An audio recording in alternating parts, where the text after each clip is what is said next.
کافی عرصہ پہلے کی بات ہے، ایک لڑکی جس کا نام تبسم تھا، اس کی شادی ہوئی اور وہ سسرال میں اپنے شوہر اور ساس کے ساتھ رہتی تھی۔ بہت کم وقت میں ہی تبسم کو یہ اندازہ ہو چکا تھا کہ وہ اپنی ساس کے ساتھ نہیں رہ سکتی۔ ان دونوں کی شخصیت بالکل مختلف تھی اور تبسم اپنی ساس کی بہت ساری عادتوں سے پریشان تھی۔ اس کی ساس ہر وقت تبسم پر طنز کرتی رہتی تھی، جو اسے بہت ناگوار گزرتا تھا۔ آہستہ آہستہ دن اور پھر ہفتے بیت گئے، لیکن تبسم اور اس کی ساس کی تکرار ختم نہ ہوئی۔ ان تمام نااتفاقیوں نے گھر کا ماحول بہت خراب کر دیا تھا، جس کی وجہ سے تبسم کا شوہر بہت پریشان رہتا تھا۔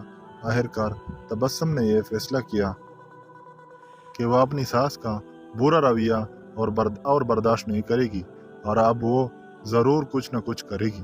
تبسم اپنے پاپا کے ایک بہت اچھے دوست احمد انکل کے پاس گئی، جو جڑی بوٹیاں بیچتے تھے۔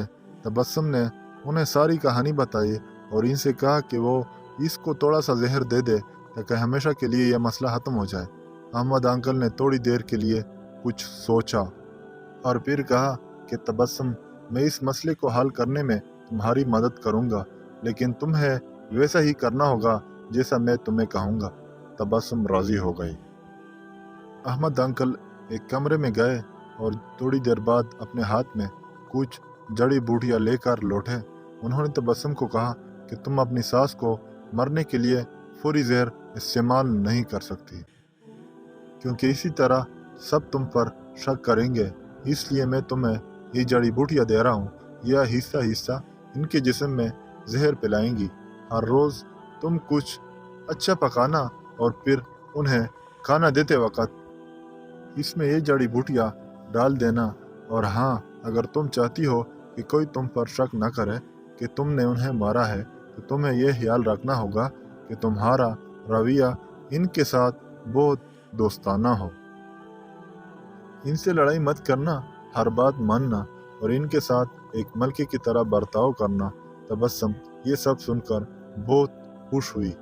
اس نے احمد انکل کا شکریہ ادا کیا اور جلدی سے گھر چلی گئی، کیونکہ اب اسے اپنی ساس کو مارنے کا کام شروع کرنا تھا۔ ہفتے گزر گئے اور پھر مہینے۔ تبسم روز کچھ اچھا پکا کر اپنی ساس کو خاص طور پر پیش کرتی تھی۔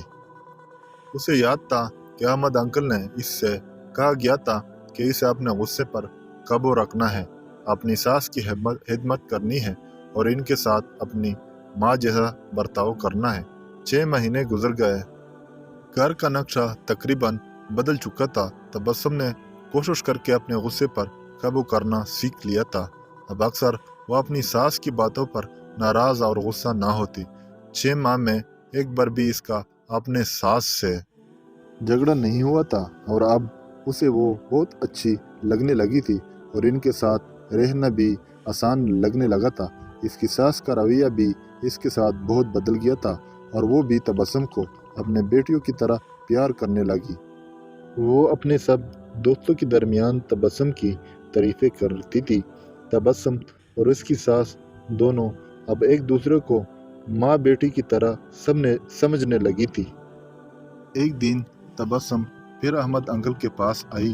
تبسم نے کہا کہ آپ مجھے طریقہ بتائے کہ کیسے میں اپنی ساس کو اس کی زہر سے بچاؤں جو میں نے انہیں دیا ہے۔ وہ بہت بدل گئی ہے۔ میں ان سے بہت پیار کرتی ہوں اور میں نہیں چاہتی کہ وہ اس زہر کی وجہ سے مر جائے جو میں نے انہیں دیا ہے۔ احمد انکل مسکرائے اور کہنے لگے کہ تمہیں ڈرنے کی ضرورت نہیں، میں نے تمہیں زہر نہیں دیا تھا، بلکہ جو جڑی بوٹیاں میں نے تمہیں دی تھی وہ وٹامن کی تھی تاکہ ان کی صحت بہتر ہو جائے۔ زہر صرف تمہارے دماغ میں اور تمہارے رویے میں تھا، لیکن وہ سب تم نے اپنے پیار سے ختم کر دیا۔